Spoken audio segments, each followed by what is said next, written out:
넌 언니 대신 결혼해야 해. 돈은 이미 받았어. 그 순간 저는 언니의 웨딩드레스를 입고 낯선 결혼식장에 서 있었어요. 베일 너머로 보이는 신랑의 모습, 막노동꾼이라고 들었는데 왜 이렇게 다정한 눈빛일까요? 결혼식이 끝나고 신혼집에서 베일을 벗는 순간 그가 조용히 말했어요. 처음부터 알고 있었어요. 당신이 신부 언니가 아니라는 거요. 그리고 며칠 뒤 장 보러 가서 받은 통장을 확인했을 때 잔액 30억 원. 이 남자 대체 누구인 거죠? 사연 시작 전 무료로 할 수 있는 구독과 좋아요 부탁드립니다. 또 어디에서 듣고 계신지 댓글로 남겨주시면 반갑게 인사드릴게요. 넌 우리 딸 발끝만도 못해. 밥값이나 하라고. 그 말이 아직도 귓가에 맴돕니다. 아버지가 세상을 떠나신 지 3년이 지났지만 계모의 목소리는 여전히 날카로웠어요. 새벽 5시 핸드폰 알람이 울리기 전에 눈이 떠집니다. 반지하 방 작은 창문 사이로 스며드는 희미한 빛이 하루를 알려주었어요. 이불을 개고 일어서는 순간 위층에서 발소리가 들렸습니다. 계모가 일어나신 거였어요. 세수를 하고 거울을 봤습니다. 28살이지만 손은 벌써 거칠어져 있었어요. 편의점 알바와 집안일을 병행하다 보니 어느새 이렇게 됐습니다. 거울 속 제 얼굴은 피곤해 보였지만 그래도 웃어봤어요. 오늘도 하루가 시작되니까요. 계단을 올라가니 벌써 계모가 부엌에 서 계셨습니다. 빨리 와서 밥해. 언니 깨우기 전에 다 준비해 놔야지. 네, 알겠습니다라고 대답하고 앞치마를 둘렀어요. 언니는 25살인데도 밥 한 번 해본 적이 없습니다. 계모는 우리 딸은 손이 거칠어지면 안 된다고 하시거든요. 밥을 짓고 계란 후라이를 부치는 동안 언니가 화장실에서 나오는 소리가 들렸습니다. 엄마, 오늘 백화점 가기로 했잖아. 카드 줘. 그래, 우리 딸. 예쁜 옷 많이 사렴.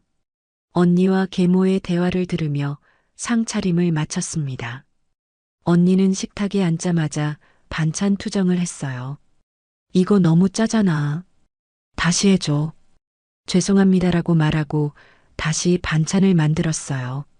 언니는 두세 숟가락 먹고는 일어났습니다. 배불러. 나 나갔다 올게. 계모는 언니가 나간 뒤 저를 불렀습니다. 너 편의점 알바 끝나고 바로 들어와. 오늘 청소할 곳이 많아. 네, 알겠습니다라고 답했어요. 언제나처럼요.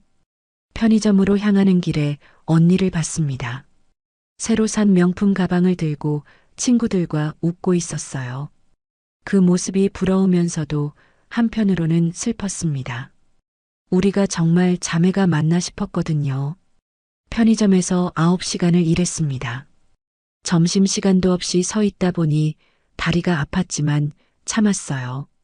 사장님이 성실하다고 칭찬해 주실 때만큼은 기분이 좋았습니다.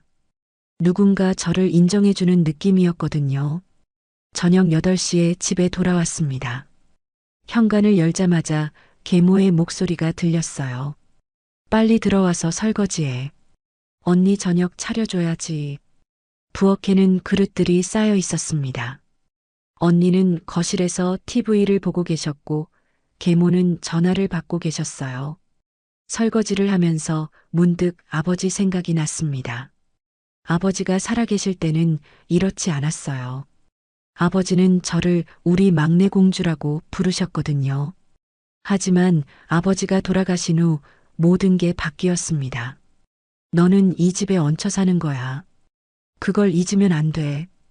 계모가 처음 그 말씀을 하셨을 때를 기억합니다. 저는 아무 말도 할 수 없었어요. 갈 곳이 없었거든요. 설거지를 마치고 언니 방으로 저녁을 가져다 드렸습니다. 언니는 침대에 누워 핸드폰을 보고 계셨어요. 고마워. 언니가 작은 목소리로 말했습니다. 가끔 이렇게 고마워한다고 할 때면 마음이 따뜻해졌어요. 언니도 나쁜 사람은 아니라는 걸 알거든요. 그냥 계모가 그렇게 키우신 거였습니다. 밤 11시가 되어서야 제 일이 끝났습니다. 반지하 방으로 내려가려는데 위층에서 계모와 언니의 대화 소리가 들렸어요. 엄마, 그 결혼 이야기 진짜야? 돈 많이 준다고 했잖아. 그럼 이번에만 잘하면 우리도 다시 일어설 수 있어. 저는 계단 중간에서 멈췄습니다. 결혼? 언니가 결혼한다고요? 근데 그 사람이 막노동꾼이라며? 정말 괜찮을까? 돈만 많으면 되는 거야. 요즘 세상에 신분이 뭐가 중요해? 가슴이 두근거렸습니다. 언니가 결혼을 한다니. 그럼 이 집에 저 혼자 남게 되는 건가요? 계약금도 벌써 절반 받았어. 이제 거절할 수도 없고. 얼마나 받았는데? 5천만 원. 결혼하면 나머지 5천만 원 더 준다고 했어. 억 원이라는 금액에 놀랐습니다. 그렇게 큰 돈을 주는 사람이라니. 막노동꾼이 그런 돈을 어떻게 가지고 있는 걸까요? 엄마, 그런데 혹시 이상한 사람 아닐까? 너무 급작스럽잖아. 급작스럽긴 하지만 돈이 급해. 알잖아, 우리 상황. 계모의 목소리에서 절박함이 느껴졌습니다. 아버지가 돌아가신 후 집안 형편이 어려워진 건 저도 알고 있었어요. 제가 편의점에서 일하는 것도 그 때문이었거든요.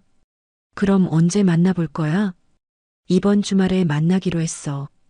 너 예쁘게 차려입고 나가야 해. 언니와 계모의 대화가 끝나는 소리가 들렸습니다. 저는 조용히 반지하 방으로 내려갔어요. 침대에 누워서도 계속 생각이 났습니다.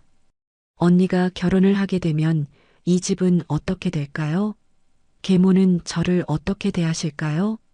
문득 불안한 느낌이 들었습니다. 뭔가 좋지 않은 일이 생길 것 같은 예감이었어요. 하지만 그때는 몰랐습니다. 그 결혼이 제 인생을 완전히 바꿔놓을 거라는 걸요. 창밖에는 비가 내리기 시작했습니다. 빗방울 소리를 들으며 잠에 들었지만 마음 한구석은 여전히 무거웠어요. 내일은 또 어떤 하루가 될까요? 그때만 해도 저는 몰랐습니다. 몇 주 뒤 제가 언니의 웨딩드레스를 입고 낯선 결혼식장에 서게 될 거라는 거요. 그리고 그날이 제 인생에서 가장 큰 전환점이 될 거라는 거요. 그 집 신랑이 막노동꾼이라잖아. 언니의 목소리가 집안을 뒤흔들었습니다. 평소 차분하던 언니가 이렇게 소리를 지르는 건 처음 봤어요. 그날은 일요일이었습니다. 편의점 쉬는 날이어서 오랜만에 늦잠을 잤는데 위층에서 난리가 났어요. 급하게 옷을 입고 올라가 보니 거실에 계모와 언니가 마주 앉아 있었습니다. 뭐가 문제야? 돈만 많으면 되는 거 아니야? 계모의 목소리에서 초조함이 느껴졌어요. 엄마는 모르겠지만 내 친구들이 뭐라고 할 것 같아요? 막노동꾼이랑 결혼했다고 하면. 언니가 소파에서 벌떡 일어섰습니다. 얼굴이 새빨갛게 달아올라 있었어요. 저는 부엌에서 조용히 아침 준비를 하며 들었습니다. 어젯밤 들었던 결혼 이야기가 구체화되고 있는 거였어요. 미진아, 진정해. 일단 만나보자. 사람이 어떤지도 모르잖아. 만나기 싫어요. 이미 소문 다 났어요. 우리 아파트 사람들이 다 알고 있다고. 언니가 화를 내는 이유를 조금씩 알 것 같았습니다. 언니는 체면을 중요하게 생각하는 사람이었거든요. 명품 가방을 들고 다니는 것도 비싼 화장품을 쓰는 것도 모두 남들한테 보이기 위해서였어요. 돈이 5천만 원이야. 나머지까지 합치면 억 원이라고. 계모가 목소리를 높였습니다. 그래도 막노동꾼은 싫어요. 절대 안 해요. 언니가 자기 방으로 들어가며 문을 쾅 닫았어요. 계모는 한숨을 크게 쉬었습니다. 진지야, 와서 밥 차려. 저를 부르는 계모의 목소리는 평소보다 더 날카로웠어요. 뭔가 많이 스트레스를 받으신 것 같았습니다. 밥상을 차리면서 조심스럽게 물어봤어요. 어머니, 무슨 일이세요? 너는 신경 쓸 일 아니야. 너나 알바 열심히 해. 계모는 밥을 먹지도 않고 전화를 받으러 가셨어요. 저는 혼자 밥을 먹으며 생각했습니다. 막노동꾼이라고 해서 나쁜 사람일까요? 일하는 사람들은 다 좋은 사람들 같은데요. 오후에 계모가 언니를 데리고 나갔습니다. 웨딩드레스를 보러 간다고 하셨어요. 언니는 끝까지 싫다고 했지만 계모가 강하게 설득했습니다. 일단 드레스나 봐. 마음에 안 들면 그때 생각하자. 언니는 마지못해 따라갔어요. 저는 집에 혼자 남아서 청소를 했습니다. 저녁 때 둘이 돌아왔는데 분위기가 좀 달라졌어요. 언니가 들고 온 웨딩드레스 보따리를 보니 뭔가 결정된 것 같았습니다. 진짜 예쁘네요, 언니. 제가 말하자 언니가 씁쓸하게 웃었어요. 예뻐도 소용없어. 입을 사람이 문제지. 언니는 여전히 마음에 들어하지 않는 것 같았어요. 하지만 계모는 만족스러운 표정이었습니다. 내일 웨딩샵에서 수선해준다고 해. 미진이한테 딱 맞게. 그날 밤 저는 일찍 방으로 내려갔어요. 하지만 잠이 오지 않았습니다. 언니가 결혼하면 정말 이 집에 저 혼자 남게 되는 건가요? 한밤중쯤 위층에서 또 소리가 났어요. 이번에는 계모 혼자 전화를 하는 목소리였습니다. 조용히 계단을 올라가서 들어봤어요. 계모는 거실에서 작은 목소리로 누군가와 통화하고 계셨습니다. 네, 맞습니다. 약속대로 이번 주에 만나 뵐게요. 상대방이 뭔가 말하자 계모가 당황하는 것 같았어요. 그게 저희 딸이 조금 예민해서요. 막노동 하신다고 해서 또 상대방이 말했나 봐요. 계모가 급하게 대답했습니다. 아니에요, 아니에요. 절대 그런 뜻이 아니에요. 돈 문제는 걱정하지 마세요. 잠시 침묵이 흐른 뒤 계모가 조심스럽게 말했어요. 혹시 신부 얼굴이 조금 달라도 괜찮다고요? 자매니까 비슷하긴 한데.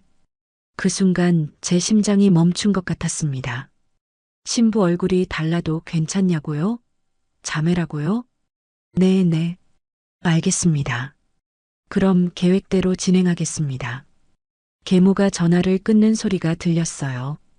저는 급하게 계단을 내려가 방으로 숨어들었습니다. 이불을 뒤집어 쓰고도 잠이 오지 않았어요. 자꾸만 계모의 말이 떠올랐습니다. 신부 얼굴이 조금 달라도 괜찮다고요? 자매니까. 설마요. 설마 그런 생각을 하고 계신 건 아니겠죠? 다음 날 아침 언니가 늦잠을 잤어요. 평소 같으면 벌써 일어나서 화장을 하고 있을 시간인데 말이에요. 계모는 언니 방문을 두드렸습니다. 미진아, 일어나. 오늘 신랑 만나러 가야지. 싫어요. 안 갈 거예요. 언니가 이불을 뒤집어 쓰고 소리쳤어요. 그러면 안 돼. 약속했잖아. 계모도 목소리를 높였습니다. 저는 부엌에서 아침을 준비하며 긴장하고 있었어요. 1시간 후 언니가 마지못해 나왔습니다. 얼굴이 부어 있었어요. 울었나 봅니다. 정말 싫어요, 엄마. 내 친구들한테 어떻게 얘기해요?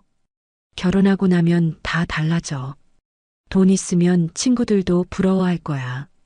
계모가 언니를 달래려고 했지만 언니는 끝까지 우울한 표정이었어요. 그 사람 사진이라도 봤어요? 못 봤어. 하지만 돈 많다는 게 확실하니까 걱정하지 마. 저는 상차림을 마치고 거실로 갔어요. 언니는 밥을 거의 먹지 않았습니다. 언니, 밥 좀 드세요. 먹기 싫어. 언니가 짧게 대답했어요. 평소 같으면 저한테 이것저것 시켰을 텐데 오늘은 말수가 별로 없었습니다. 미진아, 오후에 미용실 가자. 예쁘게 꾸미고 만나야지. 하기 싫어요. 언니와 계모의 실랑이가 계속됐어요. 저는 설거지를 하면서 들었습니다. 결국 언니는 계모에게 끌려가듯 나갔어요. 미용실에 간다고 하셨는데 언니 얼굴이 정말 우울해 보였습니다. 저는 홀로 남은 집에서 청소를 했어요. 언니 방에 들어가서 정리를 하다가 웨딩드레스 보따리를 봤습니다. 호기심에 살짝 꺼내봤어요. 정말 예쁜 드레스였습니다. 하얀 레이스가 섬세하게 장식되어 있었고 치마 부분이 너무 아름다웠어요. 이런 드레스를 입고 결혼하는 여자는 정말 행복할 것 같았습니다. 문득 거울 앞에 드레스를 대고 봤어요. 언니와 제가 비슷한 체격이라 저한테도 맞을 것 같았습니다. 그때 갑자기 어젯밤 계모의 전화 내용이 떠올랐어요. 신부 얼굴이 조금 달라도 괜찮냐는 말이요. 혹시 계모가 정말로 그런 생각을 하고 계신 건 아닐까요? 아니에요. 그런 일은 있을 수 없어요. 저는 언니가 아니잖아요. 하지만 가슴 한구석이 불안했습니다. 계모의 그 전화, 그리고 언니의 극심한 거부 반응. 뭔가 이상한 분위기가 집안을 감돌고 있었어요. 저녁 무렵 둘이 돌아왔어요. 언니는 예쁘게 화장을 하고 머리도 새로 했는데 표정은 여전히 어두웠습니다. 어떻게 됐어요? 제가 조심스럽게 물어보니 언니가 한숨을 쉬었어요. 만났는데 생긴 건 괜찮아.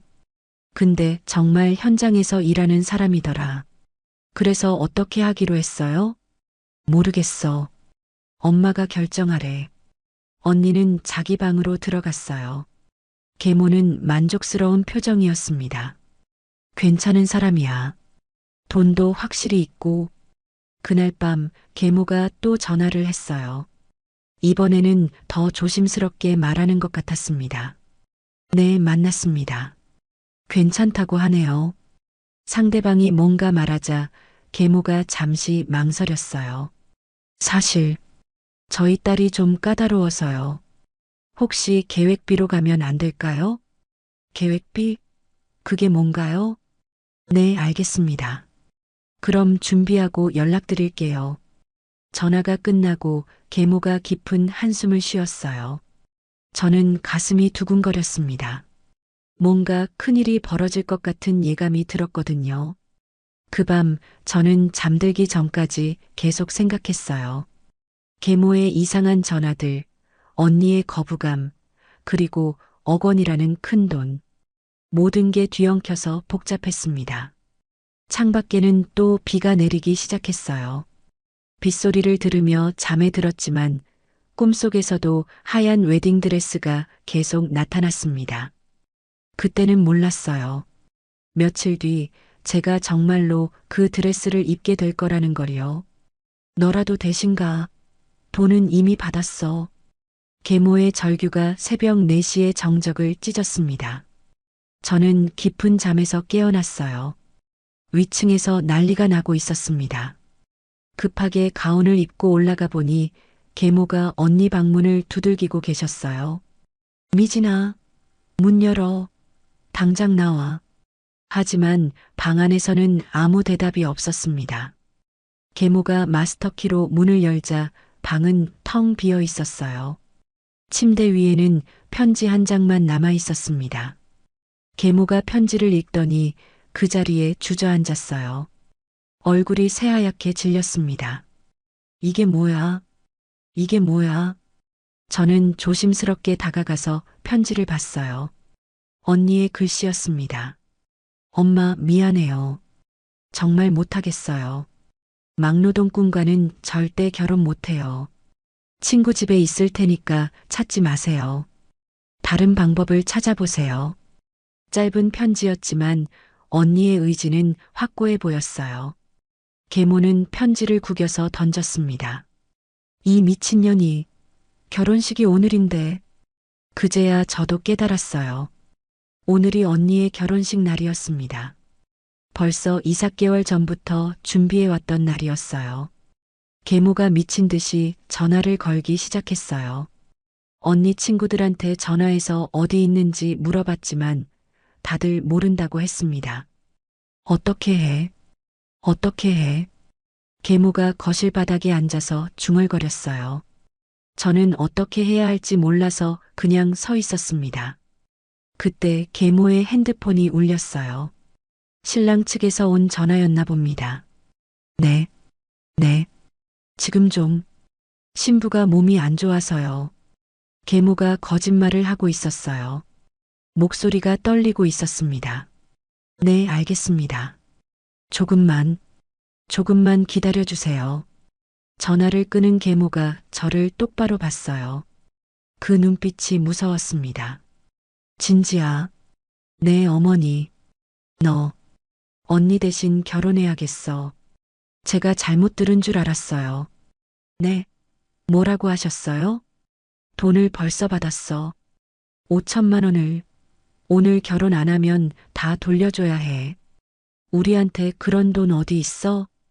계모가 제 팔을 거칠게 잡았어요. 손톱이 파고드는 게 아팠습니다. 안 돼요, 어머니. 저는 신랑을 본 적도 없어요. 상관없어. 어차피 베일 쓰고 가면 몰라. 그래도 그건 너 지금 뭐라고 하는 거야? 이 집에서 공짜로 먹고 살면서 계모가 소리를 질렀어요. 저는 무서워서 한 발짝 뒤로 물러섰습니다. 내가 가기 싫으면 우리 다 길바닥에 놔앉는 거야. 알겠어? 계모의 목소리에서 절망이 느껴졌어요. 정말 다른 방법이 없는 것 같았습니다. 어머니, 그래도 이건 너무 뭐가 너무해. 네가 뭐 대단한 줄 알아? 계모가 일어서서 저를 노려봤어요. 너 같은 년이 시집이나 가는 것도 감사한 줄 알아야지. 그 말에 가슴이 찢어지는 것 같았어요. 저도 사람인데 이렇게까지 해야 하나요? 생각해보면 더 좋은 거야. 언니보다 내가 더 순종적이잖아. 시집가서 말썽 안 피울 거 아냐. 계모가 갑자기 다정한 척 말했어요. 하지만 그 말이 더 무서웠습니다. 저는 도망치려고 했어요. 현관 쪽으로 뛰어갔는데 계모가 뒤쫓아왔습니다. 어디 가려고 해? 너도 언니처럼 도망갈 거야? 저는 말이 나오지 않았어요. 정말 어디로 가야 할지 모르겠더라고요. 아는 사람도 없고 돈도 없고 갈 곳도 없었습니다. 그때 현관문이 열렸어요. 하숙집 정분 아주머니가 들어오셨습니다. 아주머니는 가끔 우리 집에 청소를 도우러 오셨어요. 어머, 무슨 일이세요? 새벽부터 왜 이렇게 시끄러워요? 정분 아주머니가 상황을 파악하려고 했어요. 계모가 당황하며 대답했습니다. 아, 정분 씨. 좀 급한 일이 있어서. 혹시 결혼식 때문이에요? 오늘이잖아요. 아주머니가 이미 알고 계셨다는 게 신기했어요. 네. 그런데 신부가 갑자기 계모가 말을 흐렸어요. 아주머니는 저를 보더니 고개를 끄덕였습니다. 아, 그래서 진지가 대신 가는군요. 네. 어떻게 아세요? 제가 놀라서 물어봤어요. 아주머니가 조용히 웃었습니다. 이런 일은 생각보다 많아요. 세상에는 여러 가지 사정이 있거든요. 아주머니의 말이 이상했어요. 마치 이런 일을 미리 알고 있었던 것 같았습니다. 정분 씨, 그럼 어떻게 해야 할까요? 계모가 아주머니한테 도움을 청했어요. 그냥 가세요. 진지야, 너무 걱정하지 마. 아주머니가 제 어깨에 손을 올렸어요. 따뜻한 손길이었습니다. 하지만 아주머니, 저는 신랑을 모르는데요. 세상엔 생각보다 많은 눈이 널 보고 있어. 걱정하지 마. 아주머니의 말이 무슨 뜻인지 몰랐어요. 하지만 왠지 안심이 되었습니다. 계모는 아주머니 말에 용기를 얻은 것 같았어요. 그래, 정분 씨 말이 맞아. 가자, 진지야. 저는 시간 없어. 당장 준비해야 해. 계모가 저를 끌고 언니 방으로 갔어요. 웨딩드레스가 옷장에 걸려 있었습니다. 이거 입어. 얼른. 어머니, 정말 이러면 안 될 것 같아요. 안 될 게 뭐야? 어차피 너도 시집 가야 할 나이잖아. 계모가 억지로 드레스를 제게 주었어요. 하얀 레이스가 제 손에서 떨렸습니다. 베일로 얼굴 가리면 아무도 몰라. 언니랑 비슷하게 생겼잖아. 계모의 계획이 점점 구체화되고 있었어요. 저는 어떻게 해야 할지 정말 모르겠었습니다. 어머니, 저 정말 무서워요. 무서울 게 뭐야? 결혼이 무서운 거야? 아니에요. 그게 아니라. 그럼 뭐야? 신랑이 나쁜 사람일까봐? 돈 많은 사람이 나쁠 리 없어. 계모는 제 말을 끝까지 들으려 하지 않았어요. 그저 계획대로 진행하려고만 했습니다. 정분 아주머니가 방으로 들어왔어요. 준비 도와드릴게요. 고마워요, 정분 씨. 진지 좀 설득해 주세요. 계모가 아주머니한테 부탁했어요. 아주머니는 저를 조용히 바라봤습니다. 진지야, 인생이란 게 원래 계획대로 되지 않는 거야. 하지만 가끔은 예상치 못한 길이 더 좋은 길일 수도 있어. 믿어봐. 아주머니의 말에는 뭔가 특별한 힘이 있었어요. 마치 미래를 내다보고 계시는 것 같았습니다. 시간은 계속 흘렀어요. 결혼식은 오후 2시였는데 벌써 오전 11시가 되었습니다. 이제 정말 가야 해. 늦으면 안 돼. 계모가 재촉했어요. 저는 결국 드레스를 입었습니다. 거울을 보니 정말 신부 같았어요. 하지만 마음은 전혀 신부 같지 않았습니다. 예쁘다, 진지야. 언니보다 더 예뻐. 계모가 갑자기 다정하게 말했어요. 하지만 저는 기쁘지 않았습니다. 베일을 쓰니 세상이 하얗게 보였어요. 숨이 답답했습니다. 가자. 택시 불렀어. 계모가 제 손을 잡고 밖으로 나갔어요. 정분 아주머니도 함께 따라 나셨습니다. 택시 안에서 계모가 마지막으로 당부했어요. 베일 절대 벗으면 안 돼. 시 끝날 때까지 그대로 있어. 네. 말도 가능하면 적게 해. 목소리 다르면 들킬 수 있어. 제가 사기꾼이 된 기분이었어요. 하지만 이미 돌이킬 수 없었습니다. 결혼식장에 도착했을 때 다리가 후들거렸어요. 정말 이런 일이 일어나고 있는 건가요? 용기내, 진지야. 다 잘 될 거야. 정분 아주머니가 제 등을 토닥여 주셨어요. 그 순간 마음이 조금 진정되었습니다. 계모는 신랑 측 사람들과 인사를 했어요. 저는 베일 뒤에서 조용히 서 있었습니다. 신부가 좀 긴장하나 봅니다. 누군가 말했어요. 계모가 얼른 대답했습니다. 네, 첫 결혼이라 그래요. 거짓말이 계속 늘어갔어요. 제 마음도 점점 무거워졌습니다. 드디어 결혼식이 시작되었어요. 웨딩 마치를 따라 걸어가는데 다리에 힘이 없었습니다. 신랑이 제 앞에 서 있었어요. 베일 때문에 얼굴이 잘 보이지 않았지만 키가 크고 어깨가 넓었습니다. 목사님이 예식을 진행하기 시작했어요.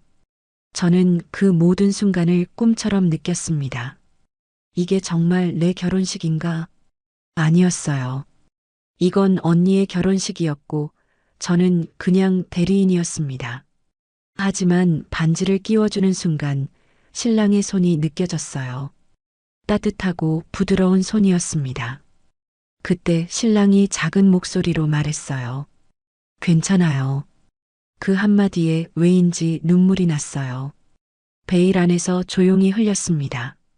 결혼식은 생각보다 빨리 끝났어요. 사진을 찍을 때도 베일을 벗지 않았습니다. 신랑은 아무 말 하지 않았어요. 이제 정말 끝인 줄 알았는데 계모가 제게 속삭였어요. 이제 신랑 집에 가야 해. 그제야 깨달았어요. 결혼식이 끝이 아니었습니다. 진짜는 지금부터였어요. 그의 손이 제 손을 감쌌을 때 세상이 조용해졌습니다. 결혼식장 제단 앞에서 신랑과 마주 섰을 때를 지금도 선명하게 기억해요. 베일 너머로 보이는 그의 실루엣은 생각보다 차분했습니다. 제가 언니가 아니라는 걸 눈치챘을까봐 가슴이 쿵쾅거렸는데 그는 그저 조용히 서 있었어요. 반지 교환 순서가 되었을 때였습니다. 그가 제 왼손을 들어 올렸어요. 떨리는 제 손가락에 반지를 끼워주는 그의 손길이 놀라울 정도로 부드러웠습니다.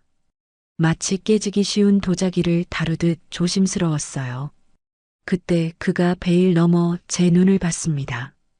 그 시선이 닿는 순간 알 수 없는 온기가 느껴졌어요. 그는 아주 작게, 정말 작게 미소를 지었습니다. 그 미소에는 괜찮다는 말이 담겨 있는 것 같았어요. 목사님이 이제 신부에게 입맞춤을 하십시오라고 했을 때 저는 온몸이 굳었습니다. 베일을 벗겨야 하는 건가요? 그러면 모든 게 들통날 텐데요. 하지만 그는 베일을 벗기지 않았어요. 대신 베일 위로 살짝 이마에 입맞춤을 했습니다. 그 순간 안도감이 밀려왔어요. 이 사람은 뭔가 알고 있는 것 같았습니다. 결혼식이 끝나고 하객들과 인사를 나눌 때도 그는 제 곁에서 자연스럽게 도와줬어요. 신부가 많이 긴장했나 봅니다. 누군가 말했을 때 그가 대답했습니다. 첫날이라 그래요. 이해해 주세요. 그의 목소리는 낮고 안정감이 있었어요.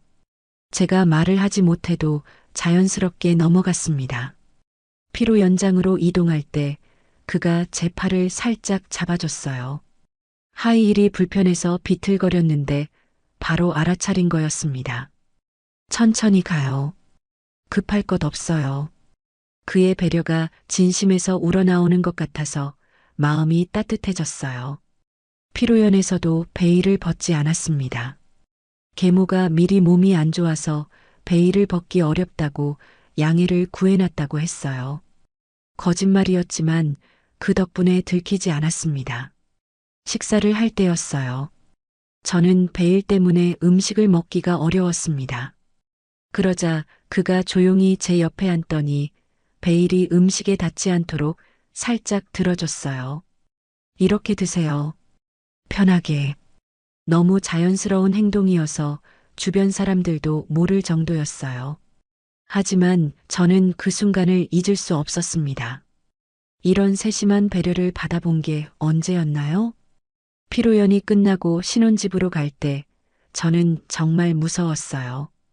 이제 둘만 남게 되는데 베일을 벗어야 하잖아요. 그러면 제가 언니가 아니라는 게 완전히 들통날 거였습니다. 차 안에서 그가 말했어요. 많이 피곤하죠? 조금만 참아요. 그의 목소리에서 걱정이 느껴졌어요. 진짜 신부를 걱정하는 신랑의 마음 같았습니다. 신혼집은 생각보다 소박한 아파트였어요. 하지만 깔끔하고 따뜻한 느낌이었습니다. 현관을 들어서자마자 그가 슬리퍼를 꺼내줬어요. 신발 불편했죠? 이거 신으세요. 하이힐을 벗고 슬리퍼를 신으니 발이 편해졌어요. 그런 작은 배려까지 생각해둔 게 신기했습니다.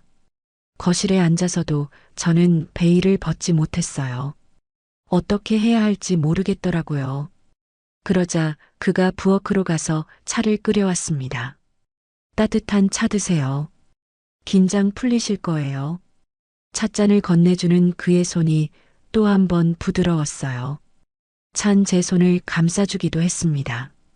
손이 차네요. 많이 긴장하셨나 봐요. 그때였어요. 그가 조용히 말했습니다. 베일 벗으셔도 돼요. 이제 우리 집이니까. 결국 피할 수 없는 순간이 왔어요. 저는 떨리는 손으로 베일을 벗었습니다. 그리고 눈을 감고 기다렸어요. 화를 내실까봐 무서웠거든요. 하지만 그는 화를 내지 않았어요. 오히려 조용히 말했습니다. 역시 그렇군요. 네. 처음부터 알고 있었어요. 당신이 신부 언니가 아니라는 걸요. 저는 깜짝 놀라서 그를 봤어요. 어떻게 알았을까요? 어떻게? 걸음걸이가 달랐어요. 그리고 손의 느낌도요. 그가 미소를 지었어요. 전혀 화나지 않은 표정이었습니다. 그럼 왜 아무 말 안 하셨어요? 말한다고 달라질 게 있나요? 어차피 결혼은 해야 하는 거였고, 그의 답이 의외였어요. 보통 사람이라면 화를 냈을 텐데요. 하지만 속인 거잖아요. 속인 건 당신이 아니라 그쪽 어머니죠. 당신도 억지로 온 거잖아요. 그 말에 눈물이 났어요. 이해받는다는 느낌이 처음이었거든요. 저, 정말 죄송해요. 사과할 일 아니에요. 오히려 고생 많았어요. 그가 휴지를 건네줬어요. 눈물을 닦으라는 뜻이었습니다. 이름이 뭐예요? 진짜 이름. 김진지예요. 진지 씨. 예쁜 이름이네요. 저는 박민호예요. 처음 알았어요. 지금까지 신랑의 이름도 몰랐던 거였습니다. 민호 씨도 어려우실 텐데. 왜 이렇게 친절하게 해주세요? 어려울 게 뭐 있어요? 어차피 혼자 살던 집인데 누군가 함께 해주니까 좋죠. 그의 말이 진심 같았어요. 정말로 저를 환영하고 있는 것 같았습니다. 저녁 시간이 되자 그가 부엌으로 갔어요. 배고프시죠? 뭐 해드릴까요? 제가 할게요. 요리는 할 줄 알아요. 신부가 첫날부터 요리하면 어떻게 해요? 오늘은 제가 할게요. 그가 앞치마를 두르는 모습이 신기했어요. 남자가 요리하는 걸 처음 봤거든요. 라면을 끓이는데도 정성스럽게 하더라고요. 계란도 넣고 파도 썰어서 넣었습니다. 라면밖에 없어서 죄송해요. 내일부터는 제대로 된 밥 해드릴게요. 아니에요. 충분해요. 라면을 함께 먹으면서 그가 말했어요. 앞으로 어떻게 지낼지 정해야죠. 네. 저희 둘이 어떤 관계로 지낼지요. 부부로 지낼 건지 아니면 그냥 동거인으로 지낼 건지. 솔직한 질문이었어요. 저도 생각해봐야 할 문제였습니다. 저는 잘 모르겠어요. 이런 상황이 처음이라서. 그럼 천천히 생각해봐요. 급할 건 없으니까. 그의 배려가 또 한 번 마음을 따뜻하게 했어요. 하나만 약속해요. 뭐요? 서로 솔직하게 지내요. 이미 거짓말로 시작했으니까 적어도 앞으로는 진실하게. 네, 좋아요. 그날 밤 그는 소파에서 자겠다고 했어요. 침실은 저에게 양보해 준 거였습니다. 괜찮아요. 제가 소파에서, 신부가 소파에서 잘 순 없죠. 괜찮아요. 이불을 가져다 주면서 그가 말했어요. 혹시 밤에 무서우면 언제든 깨우세요. 고마워요. 침대에 누워서도 잠이 오지 않았어요. 오늘 하루가 꿈 같았거든요. 아침에는 절망적이었는데 지금은 이상하게 마음이 편했습니다. 이 사람은 나쁜 사람이 아니에요. 오히려 제가 만났던 사람 중에서 가장 따뜻한 사람 같았습니다. 거실에서 그의 숨소리가 들렸어요. 깊고 고른 숨소리였습니다. 이 사람도 오늘 많이 힘들었을 텐데 저를 위해 참고 있는 거겠죠. 창밖으로 달빛이 들어왔어요. 달을 보면서 생각했습니다. 어쩌면 이게 새로운 시작일지도 모르겠다고요. 언니 대신 온 결혼이었지만 그래도 누군가 저를 진심으로 대해주고 있었으니까요. 그날 밤 처음으로 편안한 잠에 들었어요. 계모의 구박도 언니의 무시도 없는 곳에서 말이에요. 이곳에서는 제가 진지였습니다. 언니의 그림자가 아닌 김진지라는 사람으로요. 아직 모르는 게 많았어요. 이 남자가 어떤 사람인지, 앞으로 어떻게 될지. 하지만 한 가지는 확실했습니다. 그는 저에게 상처를 주지 않을 것 같다는 거였어요. 그렇게 제 새로운 인생의 첫날이 지나갔습니다. 저 그 일 다 알고 있습니다. 민호 씨가 조용히 말했을 때 저는 찻잔을 들고 있던 손이 멈췄어요. 무슨 말인지 알 것 같으면서도 확신이 서지 않았습니다. 신혼 둘째 날 아침이었어요. 민호 씨는 새벽에 일어나서 아침을 준비해뒀습니다. 계란 후라이와 토스트, 그리고 따뜻한 우유까지. 제가 평생 받아본 아침 대접 중에서 가장 정성스러운 거였어요. 뭘 알고 계신다는 거예요? 제가 조심스럽게 물어봤어요. 혹시 제가 생각하는 그 일을 말하는 건 아니겠죠? 민호 씨가 제 맞은편에 앉아서 천천히 말했습니다. 당신이 언니 대신 왔다는 걸 처음부터 알고 있었어요.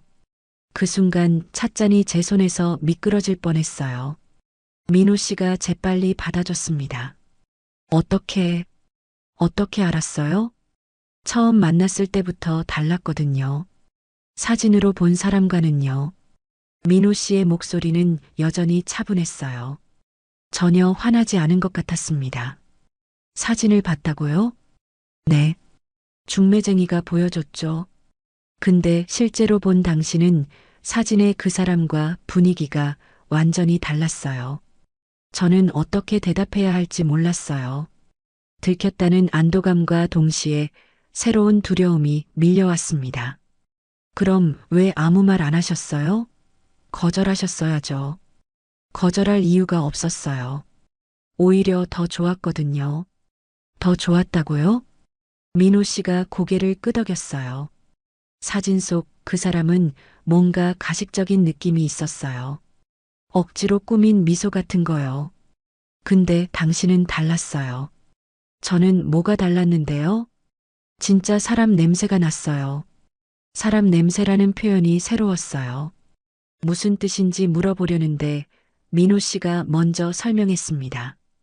저는 지난 1년 동안 건설 현장에서 일했어요. 막노동꾼처럼요. 네. 정말 막노동을 하셨다고요? 네. 매일 새벽 5시에 일어나서 콘크리트를 나르고 철근을 옮기고 흙을 팠어요. 민호 씨의 손을 다시 봤어요. 정말로 굳은 살이 박여 있었습니다. 어제는 몰랐는데 지금 보니 확실히 일하는 사람의 손이었어요. 왜 그런 일을 하셨어요? 사람을 알고 싶어서요. 진짜 사람의 마음이 뭔지 배우고 싶었어요. 그의 대답이 이해되지 않았어요. 사람을 알기 위해 굳이 그런 힘든 일을 할 필요가 있나요? 제가 원래 하던 일은 사람들과 거리가 멀었거든요. 책상에 앉아서 숫자나 보고 서류만 검토하고 그러다 보니 진짜 사람이 뭔지 모르겠더라고요. 민호 씨가 창밖을 바라보며 말했어요. 현장에서 일하는 사람들을 보면서 많이 배웠어요. 힘들어도 불평하지 않고 동료가 다치면 자기 일처럼 걱정하고 그런 진짜 마음들을요. 제가 왜 이런 얘기를 하는지 궁금했어요. 그런데 저랑 무슨 상관이 있어요? 당신한테서 그런 냄새가 났어요. 결혼식장에서 처음 봤을 때부터요. 어떤 냄새요? 힘든 일을 많이 해본 사람의 냄새. 남을 먼저 생각하는 사람의 냄새. 민호 씨의 말에 가슴이 뜨거워졌어요. 누군가 저를 그렇게 봐준 건 처음이었거든요. 어떻게 알았어요? 저를 본 지 하루밖에 안 됐는데. 손을 보면 알아요. 당신 손은 정말 많이 일한 손이에요. 근데 사진 속 그 사람은 아니었거든요. 맞았어요. 언니는 손톱 관리까지 받으러 다니는 사람이었으니까요. 그때 현관에서 벨소리가 났어요. 민호 씨가 일어나서 문을 열었습니다. 정분 아주머니? 제가 깜짝 놀라서 일어났어요. 어떻게 정분 아주머니가 여기까지 왔을까요? 정분 아주머니가 들어오시면서 저를 보고 웃었어요. 잘 지내고 있구나, 진지야. 아주머니, 어떻게 여기를. 대표님, 준비하신 자료입니다. 정분 아주머니가 민호 씨한테 서류 봉투를 건넸어요. 대표님이라고요? 고생하셨어요, 정분 씨. 민호 씨가 자연스럽게 받더라고요. 저는 이해할 수 없었습니다. 잠깐만요. 아주머니가 민호 씨를 아셔요? 정분 아주머니가 의자에 앉으면서 설명했어요. 나는 원래 이분 회사에서 일해. 대표님 특별 지시로 너희 집 근처에서 지켜보고 있었던 거야. 네. 대표님이 결혼 전부터 신부 쪽 상황을 파악해달라고 하셨거든. 제가 민호 씨를 봤어요. 그가 미안한 듯이 고개를 숙였습니다. 죄송해요. 미리 말씀드리지 못해서. 그럼 아주머니가 우리 집에 청소하러 온 것도 다 계획이었어. 너희 집 상황을 보고하는 게 내일이었거든. 정분 아주머니의 말에 머리가 복잡해졌어요. 그럼 지금까지의 모든 게 계획이었다는 건가요? 그럼 언니가 도망간 것도 알고 계셨어요? 민호 씨가 고개를 끄덕였어요. 전날 밤에 보고받았어요. 그래서 다음날 당신이 올 거라는 걸 알고 있었죠. 그럼 저를 속인 건가요? 제가 화가 났어요. 모든 게 거짓이었다는 생각이 들었거든요. 아니에요. 민호 씨가 제 손을 잡았어요. 당신을 선택한 건 진심이었어요. 계모가 당신을 대신 보내려 한다는 얘기를 들었을 때 오히려 다행이라고 생각했거든요. 왜요? 정분 씨가 보고해준 당신 얘기를 들어보니 당신이야말로 제가 찾던 사람이었어요. 정분 아주머니가 끼어들었어요. 내가 얼마나 칭찬했는데. 새벽부터 밤늦게까지 일하고 언니랑 계모한테 구박받아도 불평 한 번 안 하고 그런 걸 다 보고하셨어요? 당연하지. 대표님이 어떤 사람인지 알아보라고 했으니까. 제가 민호 씨를 다시 봤어요. 그럼 진짜 정체가 뭐예요? 막노동꾼이 아니라면요. 민호 씨가 잠시 망설이더니 말했어요. 건설회사를 하고 있어요. 그리 크지는 않지만요. 사장님이라고요? 네. 근데 직원들이랑 똑같이 현장에서 일했어요. 1년 동안요. 이제 조금씩 이해가 됐어요. 그가 왜 그렇게 사람들을 세심하게 배려하는지, 왜 저한테 그렇게 친절한지. 그럼 계모가 받은 그 돈도 제가 드린 거예요. 근데 그건 당신을 사려고 준 게 아니라 당신이 그 집에서 벗어날 수 있도록 도와드리려고 한 거였어요. 민호 씨의 말이 진심 같았어요. 눈을 보니 거짓말하는 사람의 눈이 아니었거든요. 정분 씨가 당신 얘기를 해줄 때마다 마음이 아팠어요. 그렇게 어린 나이에 혼자서 모든 걸 감당하고 있다고 하니까 정분 아주머니가 고개를 끄덕였어요. 이 아이가 얼마나 착한지 아세요? 자기가 힘들어도 언니 걱정, 계모 걱정만 하고 그래서 당신을 만나고 싶었어요. 함께 살고 싶었고요. 민호 씨가 진심으로 말하는 것 같았어요. 하지만 여전히 믿기지 않았습니다. 그래도 처음 보는 사람인데 어떻게 그런 결정을 내릴 수 있어요? 1년 동안 현장에서 일하면서 배운 게 있어요. 사람은 겉모습으로 판단하면 안 된다는 거요. 민호 씨가 자기 손을 보여줬어요. 이 굳은 살들이 저한테는 보물이에요. 진짜 일하는 사람들의 마음을 알게 해줬거든요. 그럼 저도 그런 사람 중 하나라고 생각하신 거예요? 그렇죠. 정분 씨 얘기를 듣고 확신했어요. 당신은 제가 찾던 그런 사람이라고. 정분 아주머니가 일어서면서 말했어요. 난 이만 가볼게. 너희 둘이 할 얘기가 많을 것 같으니까. 아주머니, 그동안 고마웠어요. 제가 인사했더니 아주머니가 제 머리를 쓰다듬어 줬어요. 이제 행복하게 살아라. 그동안 고생 많았어. 정분 아주머니가 나간 후 집안이 조용해졌어요. 민호 씨와 저만 남았습니다. 아직도 믿기지 않아요. 제가 솔직하게 말했어요. 천천히 믿어도 돼요. 급할 거 없어요. 민호 씨의 여유로운 대답에 마음이 편해졌어요. 그럼 앞으로 어떻게 지낼 건가요? 진짜 부부처럼요? 당신이 원하는 대로요. 저는 당신이 편한 게 가장 중요해요. 그날 오후 민호 씨는 회사에 갔어요. 저는 혼자 집에 남아서 생각할 시간을 가졌습니다. 모든 게 계획이었다니. 하지만 나쁜 기분은 들지 않았어요. 오히려 누군가 저를 이렇게 신경 써줬다는 게 감사했습니다.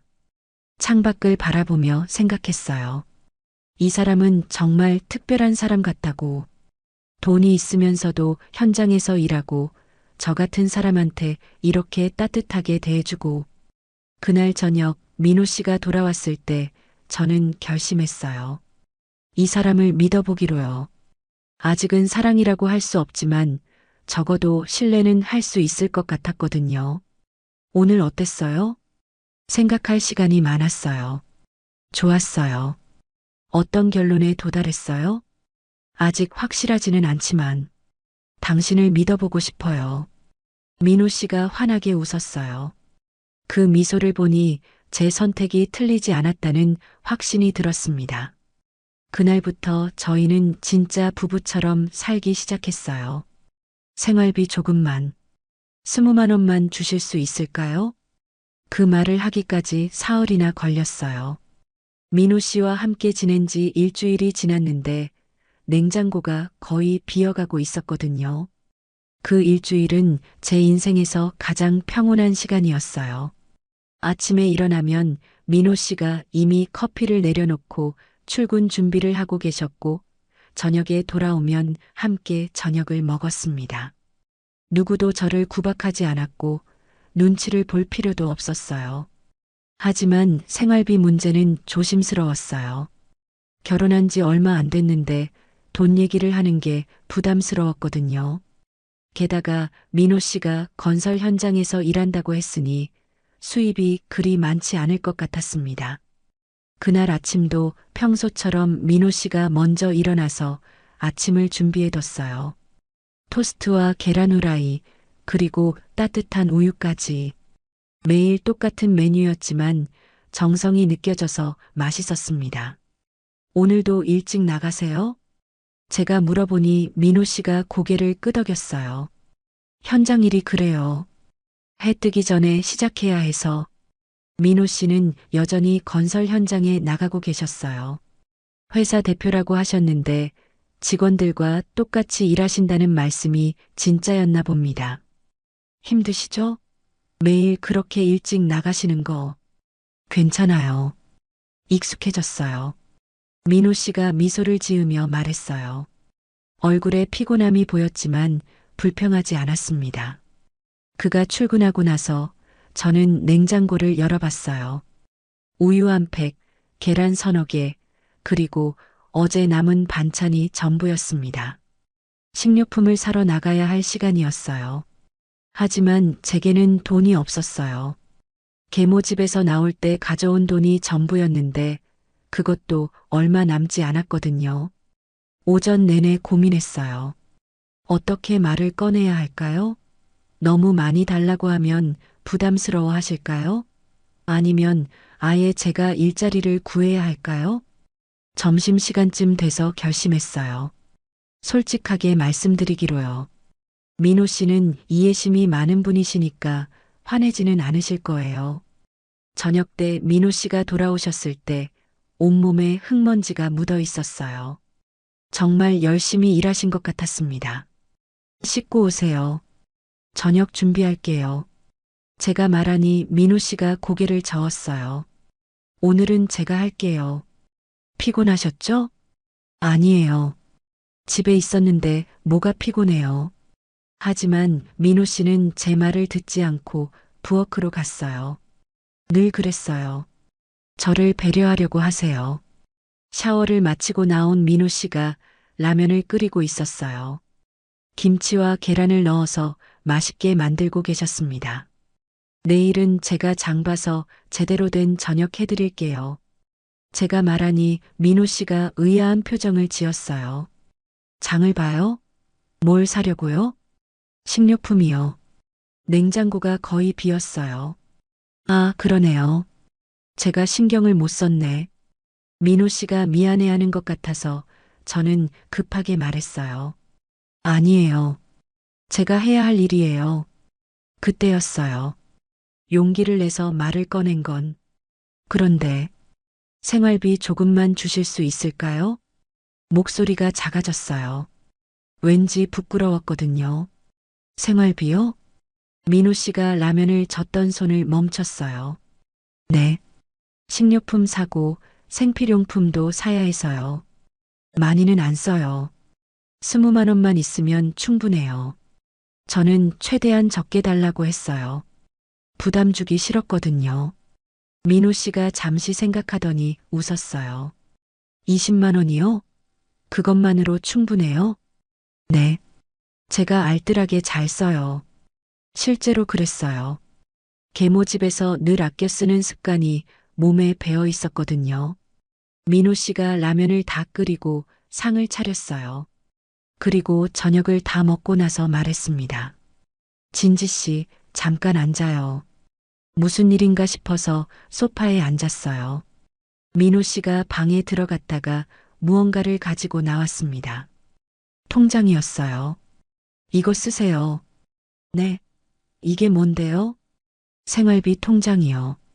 앞으로 필요한 건 여기서 쓰세요. 민호 씨가 통장을 제게 건넸어요. 비밀번호는 710이에요. 제 생일이에요. 그런데 이 통장에 돈이 얼마나 들어있는데요? 충분히 들어있어요. 걱정하지 마세요. 민호 씨의 말투가 자신만만해서 조금 안심됐어요. 그래도 궁금했습니다. 대충 얼마나요?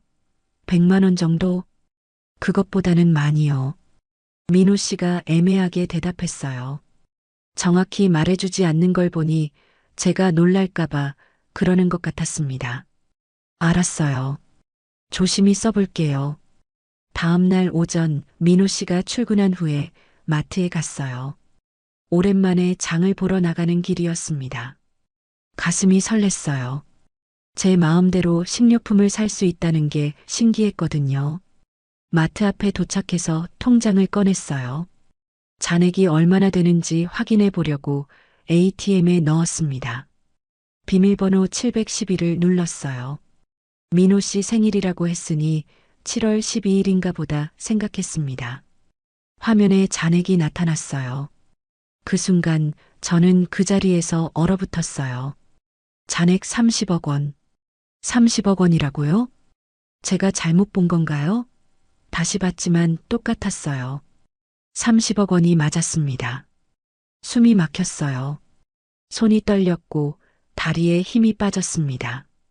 이게 뭔가요? 어떻게 이런 돈이? 주변 사람들이 저를 이상하게 쳐다봤어요. 저는 급하게 통장을 빼고 ATM에서 물러났습니다. 벤치에 앉아서 다시 생각해 봤어요. 30억 원이라니. 제가 평생 벌어도 모을 수 없는 돈이었습니다. 어떻게 민호 씨가 이런 돈을 가지고 계실까요? 건설 현장에서 일하는 분이라고 했는데 현장 일로 이런 돈을 벌 수 있나요? 아니면 다른 일을 하시는 건가요? 머리가 복잡했어요. 혹시 불법적인 일을 하시는 건 아니겠죠? 아니면 제가 모르는 다른 사업이 있는 건가요? 그때 누군가 제 옆에 앉았어요. 정분 아주머니였습니다. 어머, 진지야. 여기서 뭐해? 아, 아주머니. 장 보러 왔어요. 그래. 그런데 왜 그렇게 놀란 표정이야? 정분 아주머니가 제 표정을 보고 눈치챈 것 같았어요. 아주머니, 민호 씨가 어떤 분이세요? 왜? 무슨 일이야? 통장을 봤는데. 돈이. 제가 말을 제대로 못하니까 정분 아주머니가 이해한 것 같았어요. 아, 그거 봤구나. 아주머니도 아셨어요? 당연히 알지. 내가 그분 회사에서 일한다고 했잖아. 정분 아주머니가 당연하다는 듯이 말했어요.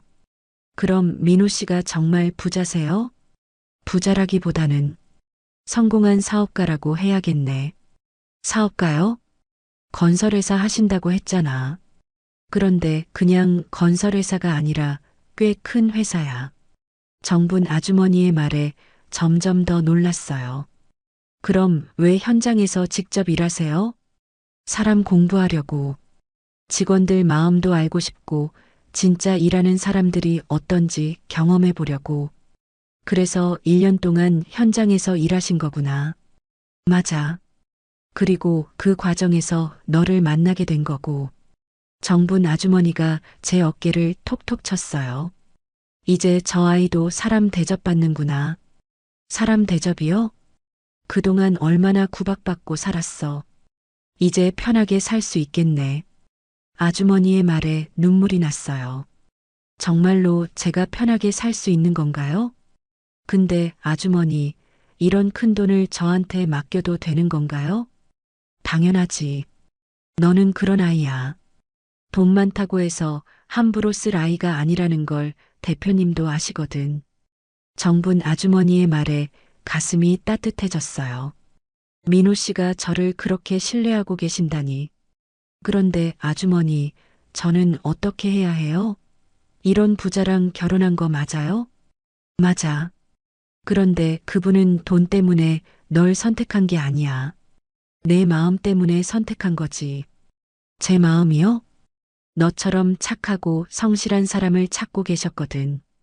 돈으로 살 수 없는 마음 말이야. 아주머니의 말을 듣고 있으니 민호 씨의 진심이 느껴졌어요. 그럼 이제 어떻게 살아야 해요? 그냥 지금처럼 살면 돼. 돈이 많다고 해서 사람이 달라지는 건 아니잖아. 그래도 이상해요. 저 같은 사람이 이런 생활을. 왜 이상해? 너도 행복할 자격이 있어. 정분 아주머니가 일어서면서 말했어요. 자, 이제 장 봐. 맛있는 거 많이 사서 대표님한테 맛있는 저녁 해줘. 네, 아주머니. 정분 아주머니가 가신 후 저는 다시 마트로 들어갔어요.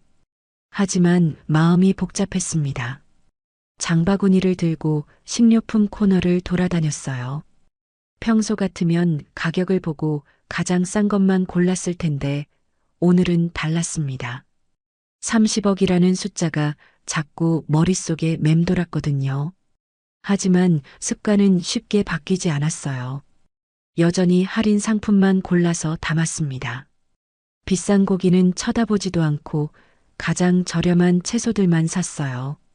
계산대에서 총액을 확인했어요. 10만 원이 조금 넘었습니다. 평소보다 많이 샀다고 생각했는데 30억에 비하면 정말 아무것도 아니었어요. 집으로 돌아오는 길에 계속 생각했어요. 민호 씨는 정말 어떤 분일까요? 그리고 저는 이런 생활에 적응할 수 있을까요? 한 가지는 확실했어요. 민호 씨는 제게 거짓말하지 않았다는 거였습니다. 다만 전부 다 말씀해주지 않았을 뿐이었어요. 집에 도착해서 장본 것들을 정리하면서 결심했어요. 저녁에 민호 씨가 돌아오시면 물어보기로요. 솔직하게 대화하기로 약속했으니까요. 그날 저녁이 제 인생의 또 다른 전환점이 될 줄은 그때 몰랐어요. H건설 박민호 대표 신분 숨기고 현장 체험 1년 후 결혼 발표. 그 뉴스가 나간 건 민호 씨가 통장 일을 털어놓은 지 사흘 후였어요. 저는 거실 TV를 보다가 깜짝 놀랐습니다. 화면에 민호 씨 얼굴이 나오고 있었거든요. 이례적으로 회사 대표가 직접 현장에서 1년간 근무하며 직원들과 호흡을 맞춘 것으로 알려져 화제가 되고 있습니다. 리포터의 목소리와 함께 건설 현장 영상이 흘러나왔어요. 작업복을 입고 일하는 민호 씨의 모습이 선명하게 보였습니다. 정말로 1년 동안 현장에서 일하신 거였어요. 박 대표는 이번 결혼을 통해 진정한 동반자를 만났다고 밝혔으며 그때 핸드폰이 울렸어요. 정분 아주머니였습니다. 진지야, TV 봤지? 네, 지금 보고 있어요. 진짜 뉴스에 나오네요. 대표님이 어제 기자회견했어. 결혼 발표하면서 그동안의 일들을 공개한 거야. 정분 아주머니의 목소리가 뭔가 긴장되어 있었어요. 그런데 문제가 있어. 너희 계모가 뉴스 보고 난리 났다는 소문이 돌고 있어. 계모가요? 응. 아마 오늘 중에 뭔가 일이 벌어질 것 같아. 조심해. 전화를 끊고 나니 불안했어요. 계모가 알게 된다면 분명히 가만히 있지 않을 거였습니다. 언니와 함께 찾아올지도 모르겠어요. 오후 2시쯤 민호 씨한테서 전화가 왔어요. 진지 씨, 괜찮아요? 뉴스 봤죠? 네, 봤어요. 그런데 계모가 알게 됐을 것 같아요. 그럴 줄 알았어요. 혹시 모르니까 집에서 나가지 마세요. 제가 일찍 들어갈게요. 민호 씨의 목소리에서 걱정이 느껴졌어요. 저도 마음이 불안했습니다. 오후 3시 정말로 계모가 왔어요. 언니와 함께 말이에요. 현관문을 쾅쾅 두드리는 소리가 집안에 울렸습니다. 김진지, 나와. 당장 나와. 계모의 목소리가 복도에 울려 퍼졌어요. 이웃들이 다 들을 정도로 큰 소리였습니다. 저는 문을 열지 않았어요. 대신 인터폰으로 말했습니다. 어머니, 왜 그러세요? 이 사기꾼 같은 년, 우리를 속였어? 그 남편이 재벌이라며? 계모가 소리를 지르며 말했어요. 정말 화가 많이 난 것 같았습니다. 저는 몰랐어요. 민호 씨가 말해주지 않았거든요.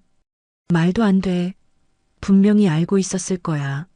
그래서 언니 대신 결혼한 거잖아. 계모의 목소리가 점점 커졌어요. 언니도 함께 소리치고 있었습니다. 문 열어. 당장 열어서 사정 설명해. 하지만 저는 문을 열지 않았어요.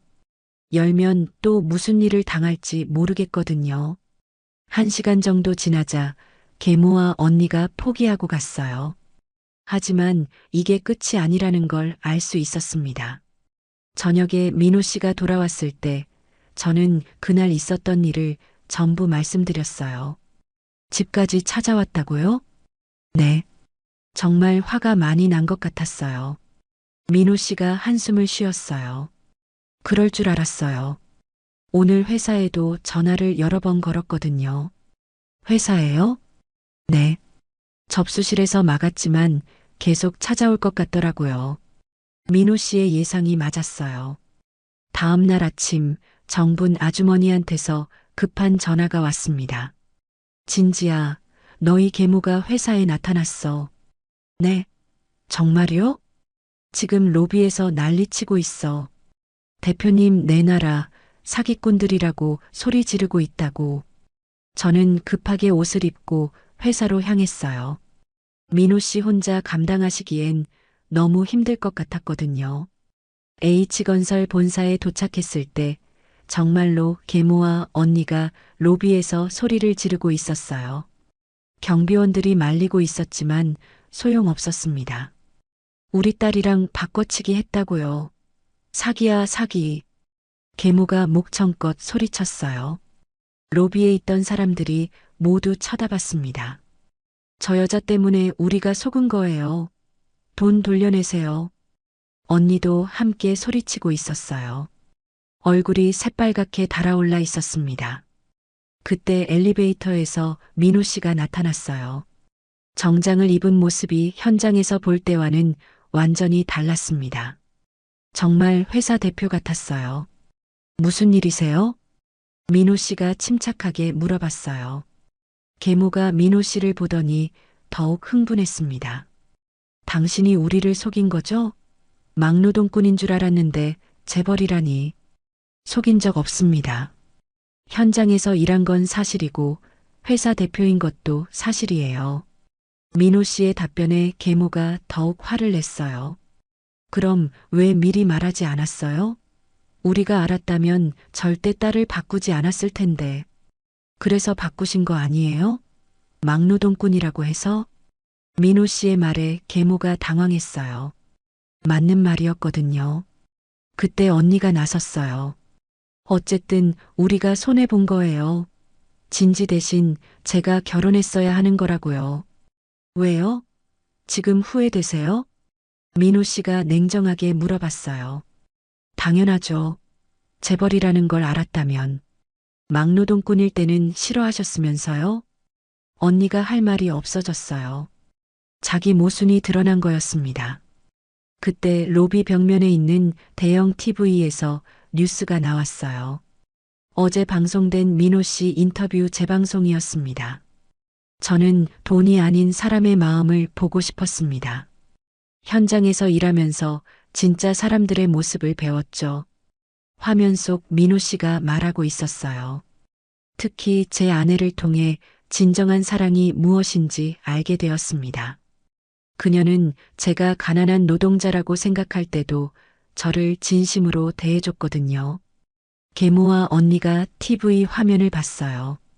그들의 얼굴이 점점 일그러졌습니다. 현재의 제 행복은 돈으로 살 수 있는 게 아니었어요. 진심으로 사랑하는 사람을 만난 덕분입니다. 그 순간 계모가 쓰러질 뻔했어요. 언니가 급하게 부축했습니다. 엄마, 엄마. 계모의 얼굴이 새하얗게 질렸어요. 충격이 너무 컸나 봅니다. 내가 뭘 한 거야? 계모가 중얼거렸어요. 후회하는 것 같았습니다. 그때 로비에 있던 사람들이 웅성거리기 시작했어요. 민호 씨의 인터뷰를 듣고 상황을 이해한 것 같았습니다. 저 사람들이 신부를 바꿔치기 한 거네. 돈 때문에 딸을 팔려고 했구나. 지금 와서 후회하는 거 봐. 주변 사람들의 시선이 곱지 않았어요. 계모와 언니가 점점 위축되어 갔습니다. 민호 씨가 차분하게 말했어요. 더 이상 우리를 괴롭히지 마세요. 진지는 이제 제 아내입니다. 하지만 계모가 뭔가 말하려 했지만 민호 씨가 손을 들어 막았어요. 진심이 없는 사람들은 결국 자신을 속입니다. 돈만 보고 사람을 판단한 건 당신들이에요. 그 말에 계모와 언니가 할 말을 잃었어요. 정말 그랬거든요. 지금이라도 늦지 않았어요. 진정한 사람의 가치가 뭔지 생각해 보세요. 민호 씨의 말에 계모가 눈물을 흘렸어요. 처음 보는 모습이었습니다. 진지야, 미안해. 계모가 작은 목소리로 말했어요. 하지만 저는 대답하지 않았습니다. 너무 늦었어요. 언니도 저를 봤지만 아무 말하지 못했어요. 자기가 저지른 일의 무게를 이제야 깨달은 것 같았습니다. 계모와 언니가 터덜터덜 나갔어요. 뒷모습이 초라해 보였습니다. 민호 씨가 제 손을 잡았어요. 괜찮아요? 네. 이제 정말 끝난 것 같아요. 정말로 끝이었어요. 계모의 그림자에서 완전히 벗어난 거였습니다. 회사 직원들이 박수를 쳤어요. 저희를 응원하는 박수였습니다. 대표님, 축하드려요. 사모님도 축하드립니다. 직원들의 인사를 받으며 저는 눈물이 났어요. 처음으로 사모님이라는 호칭을 들어봤거든요. 그날 저녁 집으로 돌아오는 길에 민호 씨가 말했어요. 이제 정말 새로운 시작이에요. 네. 과거는 이제 정말 끝이에요. 창밖으로 석양이 보였어요. 아름다운 노을이었습니다. 마치 새로운 하루가 시작되는 것 같았어요. 계모와 언니가 떠난 자리에 진정한 평화가 찾아왔습니다. 이제 저는 누군가의 그림자가 아닌 김진지라는 한 사람으로 살아갈 수 있게 되었어요. 그리고 민호 씨 옆에서 진짜 행복이 뭔지 배워갈 수 있을 것 같았습니다. 돈보다 마음을 얻은 여자. 그 말을 처음 들었을 때를 지금도 생생히 기억해요. 민호 씨가 기자회견에서 저를 그렇게 소개했을 때였습니다. 돈보다 마음을 얻은 여자라고요. 계모와 언니가 회사에서 소동을 피운 지 일주일이 지났어요. 그 일주일 동안 많은 것들이 변했습니다. 먼저 계모에게 법적인 문제가 생겼어요. 결혼 사기 혐의로 경찰 조사를 받게 된 거였습니다. 민호 씨 측에서 고발한 게 아니라 다른 피해자들이 나타난 거였어요. 정분 아주머니가 알려준 소식이었어요. 너희 계모가 이번이 처음이 아니래. 전에도 비슷한 일을 몇 번 했었다는 거야. 충격적인 얘기였어요. 저는 몰랐거든요. 다른 집 딸들도 그런 일을 당했다는 거예요? 그런 것 같아. 경찰에서 수사하고 있어. 계모의 진짜 모습을 이제야 알게 된 거였어요. 저뿐만 아니라 다른 사람들도 피해를 본 거였습니다. 언니는 그 일이 있은 후 연락이 끊어졌어요. 친구 집에 있다가 결국 지방으로 내려갔다는 소식만 들었습니다. 계모와도 연락을 끊었다고 해요. 어쩌면 언니도 피해자였을지 모르겠어요. 계모가 그렇게 키웠으니까요. 하지만 그래도 용서할 수는 없었습니다. 저한테 했던 일들이 너무 많았거든요. 그 일들이 정리되면서 저는 정말로 자유로워졌어요. 더 이상 과거에 얽매이지 않고 살 수 있게 된 거였습니다. 민호 씨는 여전히 현장에 나갔어요. 비록 정체가 밝혀졌지만 약속한 1년을 채우겠다고 하셨거든요. 아직 배울 게 많아요. 사람들과의 관계에서 말이에요. 민호 씨의 그런 모습이 더욱 존경스러웠어요. 돈이 많다고 해서 교만해지지 않고 계속 배우려고 하시는 거였습니다. 저도 새로운 일을 시작했어요. 민호 씨 회사에서 봉사활동 프로그램을 운영하는 일이었어요. 진지 씨가 딱 맞는 일 같아요. 사람들을 도우는 게 천성이시잖아요. 민호 씨의 제안이었어요. 처음에는 제가 할 수 있을까 걱정됐지만 해보니까 정말 적성에 맞았습니다. 어려운 가정의 아이들을 돕는 일이었어요. 제가 겪었던 일들이 오히려 도움이 됐습니다. 그 아이들의 마음을 이해할 수 있었거든요. 선생님도 힘들게 사셨어요? 한 아이가 물어봤을 때 저는 솔직하게 대답했어요. 응, 많이 힘들었어. 하지만 그 시간들이 있었기 때문에 지금의 행복을 더 소중히 여길 수 있게 됐단다. 그 아이가 제 말을 듣고 고개를 끄덕였어요. 희망을 잃지 말라고, 언젠가는 좋은 날이 올 거라고 말해줬습니다. 집에서도 많은 변화가 있었어요. 민호 씨가 정식으로 저를 가족들에게 소개해줬거든요. 민호 씨의 부모님은 처음에 놀라셨어요. 갑작스러운 결혼이었으니까요. 하지만 저를 만나본 후에는 따뜻하게 받아주셨습니다. 이렇게 착한 며느리를 어디서 찾았니? 어머님이 민호 씨한테 말씀하시는 걸 들었어요. 정말 며느리로 인정해 주시는 것 같아서 감사했습니다. 민호가 현장에서 일한다고 했을 때는 걱정했는데 이런 좋은 인연을 만나려고 한 거였구나. 아버님도 저를 반겨주셨어요. 민호 씨 가족들은 정말 마음이 따뜻한 분들이었습니다. 결혼한 지 3개월이 지났을 때 민호 씨가 특별한 제안을 했어요. 진지 씨, 정식으로 결혼식 다시 할까요? 네, 이미 했잖아요. 그건 진짜 결혼식이 아니었잖아요. 당신이 정말 원하는 결혼식을 해봐요. 민호 씨의 말에 가슴이 뛰었어요. 진짜 신부가 되어보고 싶었거든요. 하지만 돈이 너무 많이. 돈 걱정은 하지 마세요. 당신이 행복한 게 가장 중요해요. 결국 저희는 정식 결혼식을 다시 했어요. 이번에는 제가 진짜 신부였습니다. 제가 고른 드레스를 입고 제가 원하는 사람들을 초대해서요. 봉사활동을 통해 알게 된 아이들도 왔어요. 그 아이들이 축하해주는 모습을 보니 정말 행복했습니다. 정분 아주머니도 물론 오셨어요. 제게 꽃다발을 건네주시면서 말씀하셨어요. 이제 진짜 행복해라. 그동안 고생 많았어. 결혼식에서 민호 씨가 한 말이 아직도 기억에 남아요. 진지 씨를 만난 건 제 인생 최고의 행운이에요. 돈으로 살 수 없는 진짜 사랑을 배웠거든요. 그리고 이어서 한 말이 더 감동적이었어요. 당신은 제게 사람의 진짜 가치가 뭔지 가르쳐 줬어요. 겉모습이 아니라 마음을 보는 법을요. 그날 밤 신혼여행지에서 민호 씨가 진심을 털어놨어요. 사실 저도 외로웠어요. 돈 때문에 접근하는 사람들만 있어서요. 그랬구나. 당신을 만나고 처음 알았어요. 진짜 나를 사랑하는 사람이 어떤 느낌인지요. 민호 씨의 고백을 듣고 있으니 눈물이 났어요. 저뿐만 아니라 민호 씨도 상처가 있었던 거였습니다. 저도 마찬가지예요. 처음으로 소중한 사람이 된 기분이에요. 그 밤 저희는 진짜 부부가 되었어요. 마음으로도 몸으로도요. 1년이 지난 지금 저는 완전히 다른 사람이 되었어요. 자신감도 생겼고 꿈도 생겼습니다. 봉사활동을 통해 만난 아이들 중에 제가 특별히 돌보는 아이가 있어요. 수민이라는 11살 여자아이예요. 저와 비슷한 상황에 있는 아이였습니다.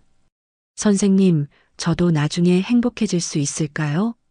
수민이가 물어봤을 때 저는 확신을 가지고 대답했어요. 당연하지. 내가 착하고 열심히 살고 있으니까 분명히 좋은 일이 있을 거야. 수민이의 모습에서 예전의 제 모습이 보였어요. 그래서 더욱 열심히 도와주고 싶었습니다.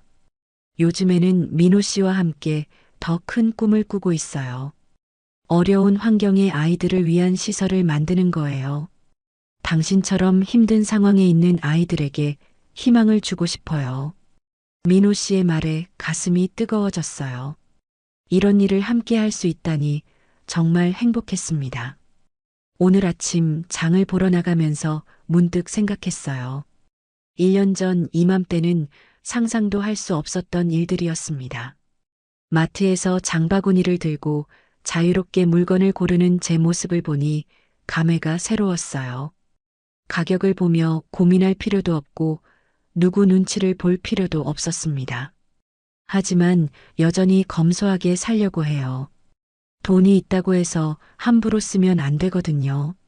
그게 제 신념이에요. 계산을 마치고 나오는데 한 아주머니가 말을 걸어왔어요. 혹시 TV에 나온 그분 아니세요? 네. H건설 사장님 부인 말이에요. 정말 닮으셨네요. 아주머니의 말에 부끄러웠지만 기분이 좋았어요. 이제 당당하게 인정받는 사람이 된 거니까요. 네, 맞아요. 정말 멋진 사랑 이야기더라고요. 부럽네요. 집으로 돌아오는 길에 민호 씨한테서 문자가 왔어요. 오늘 일찍 들어갈게요. 맛있는 저녁 기대할게요. 이모티콘까지 보내는 걸 보니 정말 행복한 것 같았어요. 저도 덩달아 기분이 좋아졌습니다. 저녁 준비를 하면서 창밖을 봤어요. 노을이 정말 아름다웠습니다. 예전에는 노을을 볼 여유도 없었는데 이제는 이렇게 감상할 수 있게 됐어요. 민호 씨가 돌아와서 저녁을 함께 먹으면서 말했어요.